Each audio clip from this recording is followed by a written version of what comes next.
And for many years, the children knew me as Teacher Sandy, and this is my 25th year in Haines, teaching kindergarten, minus 1 year. And I'm Barbara Pardee, and I came as a single school teacher in 1970 and taught other things, home ec, PE, and raised my children, came back as a teen teacher with Sandy, so I've lost count. How many years? I would think it probably went on for 30 at least. I think so, yeah. You want to describe the logistics and? Sure. Okay. Okay. We did this in the primary building, so we'd have kindergarten, first and second graders, and some years we had third graders. And each of the classes would make a dish. Kindergarten always had an easy job. They would shake the cream to make butter for the rolls. The teachers would cook a big turkey, and I think the first graders or second graders made pies, made pumpkin pies, and another group made applesauce, and so on and so forth. And then we would all gather in the primary gym where there was enough space for us, and we'd have the day before Thanksgiving, we'd have wonderful, wonderful dinner. And each group, kindergarten, first, second, third, would put on a little performance for everybody else.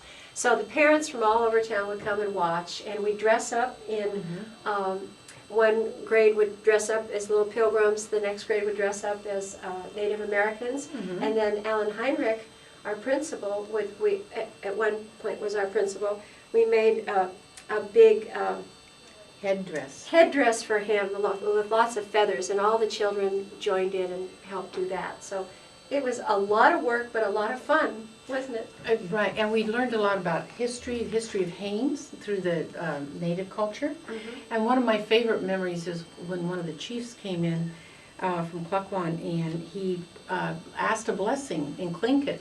And you know, we couldn't pray in school, but he could, because he could speak in Tlingit. But it got so crowded was one of the problems, and we hated it. Sometimes we had to limit it, you know, to certain grades, because the children, when they got to third grade, would want to come back, and they'd feel so badly when we, you know, couldn't let them join in. Yeah. So it was a big deal. It was a lot of fun, and that little kitchen over there was just busy, busy, busy, busy. So. And the parents, we had to have all the parents helping, because there was no way, because we were in control of the classes and the music and costumes, but they had to actually get the food served. And the tables set up. And moving lots of tables and things. Yeah. We were always exhausted as teachers. At the end, we'd sit down at the end and we'd have our pumpkin pie with the whipped cream on top, and we'd just kind of look at each other. Right, it's true. So that was one thing we did. Yeah, very special. One of the things that made team teaching so much fun was the home visits. And I don't know, it's been a tradition in Haines for a very long time. And today, because we have a K through high school building that we all see each other, when I see the older students in high school, what flashes through my mind is the home visit, because it was such an incredibly important time to connect and attach. And the way the children, when they showed us their home, then when they came to school, they weren't afraid to stay with us, because it was, you know, our classroom. So it was like they already knew us. And of course, Sandy was in charge usually of answering all the questions for the parents, and I was in charge of taking the child aside and doing some little assessments so we knew what they knew and how to help them right from the first day. And we've had to fight for that. It wasn't, depending on administrators, some go, well, that just sounds like a week of fun, but you know, what's the purpose? Yeah, we have had to fight for that. But boy, we sure learned a lot. And, you know, you certainly don't go in there with your white gloves on, that's not the point, but you learn about the children's animals, which are very important to them, and you get a feel that I think the parent, we would never force ourselves, that we would always ask the parent, if you're not comfortable with us coming into your home, would you meet us at a restaurant or meet us in the classroom? And it worked really well. Very, very special.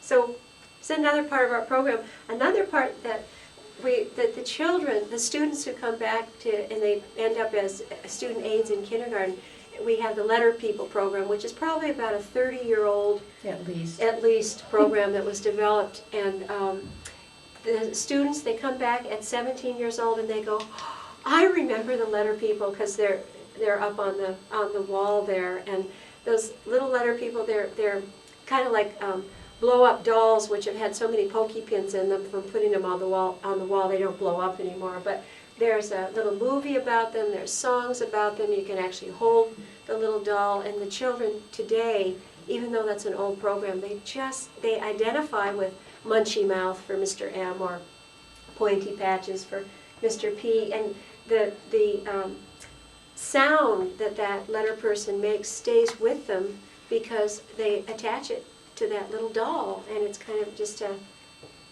fantasy that they can just hang their little hat on. They can, and it's as we found out the years you didn't do it, that it was harder for them to remember in the following fall their letters, because it's personal. And one of the fun things is like when you study Mr. V Violet Velvet Vest, we did it on Valentine's Day, of course. And then one mother came in and she played the violin while we opened up our little Valentines and had our cookies and all that stuff. And then another parent loved it so much, the Letter People, that she did a whole puppet show, came in and prepared it with the Letter People. So, parents liked them too.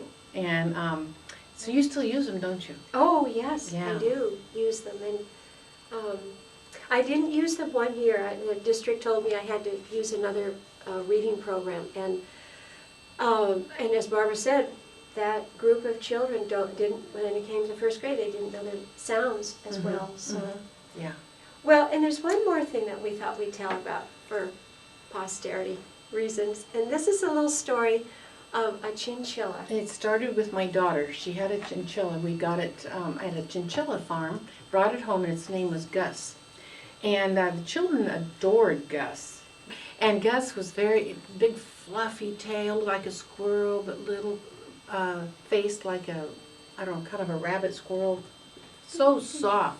And so we had a big cage. And sometimes we'd let the kids build mazes out of blocks. And then the chinchilla would run through the mazes and they'd be go, go, go, And one day, a helicopter came and landed right next door at the AT&T telephone company, and the kids were so excited. And the chinchilla was out in their little maze of blocks, and they ran to the window with a big whoosh and a screaming kind of, ah!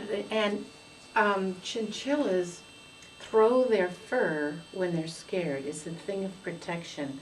And the chinchilla had a heart attack. And it was very, very sad.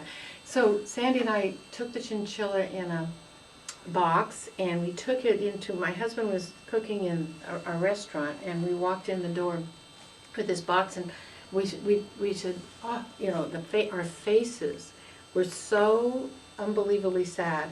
And he thought somebody had died, and he was so relieved to know that it was the chinchilla and not a student or something and anyway, so we got to thinking, by golly, that the helicopter pilot, somebody should pay for this, because it costs over $100 for these chinchillas. You can't get them in Haines. So we took the dead chinchilla in the little shoebox, and we went over and knocked on the AT&T's door. And the man that landed, and he happened to be the manager from Juneau, and he goes, yes? And we just looked at him, and he, yes? And we said, well, we just want to show you what you did. And we took off the lid and showed him the dead chinchilla, and he goes, what? And we explained everything. So, and we were, I don't know, were we crying? We were crying. It was really sad, because the children, there were lots and lots of children, and they were devastated over this little. They ran out the door. First, they ran to the windows, and they couldn't stand how exciting the helicopter was. So they ran out the door, which has never happened. And Barbara and I were scared that the children. You almost lost them because the fence was down in between. It was a scary day, but then we all came back in and found this little dead chinchillas. So, So we about were a week- crying. We were upset, and so when we went to the man at the AT&T, we were crying. And so and we told him, we think that you should, your company could afford to buy us another one. We were that brazen, but we were like thinking of the children, and we wanted to be able to tell them that, you know, they were gonna be justified for this, you know. So about a week later, or 2 weeks later, chinchilla was flown in from Juneau.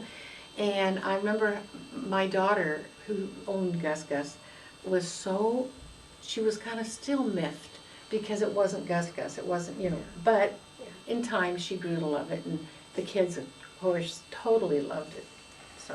So that was a nice story about that AT&T man, wasn't it? Mm. I would say one of the best things is Barbara now teaches reading, is our reading specialist, and I'm the kindergarten teacher. We don't have enough children to have 2 kindergartens, but we had so much fun being team teachers. We were different people, and Barbara was, in a nutshell, the fun idea person, and I was the practical person. Yeah. And I kind of make it happen and say, I don't really think we could do Yeah. this, and Barbara would say, well, what about this? And I'd say, yeah, we can do that. So we were a very, very good team. We've always highly recommended to all teachers, if you ever get the opportunity to team teach, you'll find that it is so much more fun, because even when things were hard, we debriefed before we went home. And so our husbands benefited because we didn't come home grumpy or upset, because we had talked it through. Yeah. Yeah, it's very creative. Yeah. So we sure love being at Haines. We know that, and love teaching all the children. Yes, and we're very lucky to have the kind of school we have, the support. The community is very, volunteers, comes in, help, everyone loves kindergarten. Yeah. So thanks for this opportunity. Well, my name's Don Hodge Sr., and I'm really known by my